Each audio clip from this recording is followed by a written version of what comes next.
தேவனுடைய அளவற்ற கிருபை இந்த காலைவேளையில் உங்கள் மேல் நிறைந்திருப்பதாக. ஜெயம் என்கிற தலைப்பிலே உங்களோடு கூட பேச ஆசைப்படுகிறேன். நீதிமொழியின் புஸ்தகம் 21ஆம் அதிகாரம் 31ஆம் வசனம் சொல்கிறது, குதிரை யுத்த நாளுக்கு ஆயத்தமாக்கப்படும், ஜெயமோ கர்த்தரால் வருவார். ஜெயம் எதிர்காலத்தில் நடக்க வேண்டிய நன்மையான காரியங்களாய் அடையாளமாய் இருக்கிறது. நீ எதிர்காலத்தின் நன்மைகளை பெற்றுக்கொள்ள வேண்டுமானால் நீ எதிரே ஆயத்தமாயிருக்க வேண்டும்.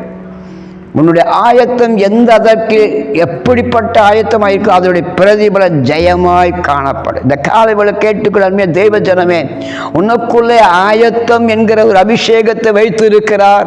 அந்த அபிஷேகத்தை நீ பயன்படுத்தும் பொழுது உன் எதிர்காலத்திலே, வருங்காலத்திலே, தரிசனத்திலே, குடும்பத்திலே நடக்கிற எல்லா விதமான நன்மையான காரியம் ஜெயமாய் முடிக்க வல்லமுள்ள தேவனாக இருக்கிறாய்.